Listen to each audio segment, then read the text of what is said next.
before you do the taping, we're gonna cleanse, right? Because if our clients come with a little bit of oily skin, or if they have a little bit of makeup residue, we want to make sure we cleanse. So then we're gonna do that work for 2 hours. We don't want them to not last, because we're gonna start with the clean surface. So the way we're gonna cleanse, we're gonna use the eyelash foam cleanser. So this cleanser is tear free, and it's also formulated to remove waterproof makeup. It's oil free, so it's perfect to use for eyelashes. That's what it's made for. But we can also use it for regular cleansing after we do the set to give it to our clients. Okay, so it is foam. So the way we're gonna do it, we're gonna warn our clients that it may feel a little cold, but we can shake the bottle a little bit, and we're gonna go ahead and apply it. This is new, so okay, we're gonna go ahead and apply it right on her eye.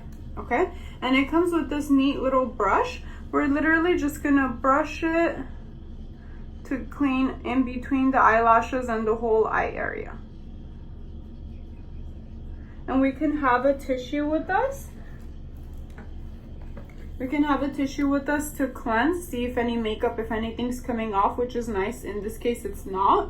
And if it is, we're gonna keep cleansing until it comes out clean. Okay, and you can go up and down. This is a very soft brush, so it doesn't hurt them. You can go up and down, or you can go side to side, or you can go in little mini circles. Okay, just don't press down too hard. And it looks like it's coming out clean. So all we have to do after that is just wipe it.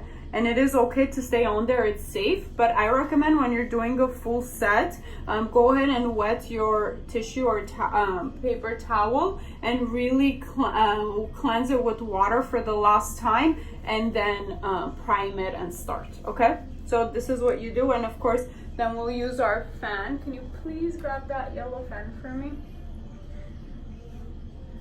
Then we'll use our little fan to go ahead and dry it. And of course, we'll do both eyes. We'll dry it, and then we'll put the primer and start.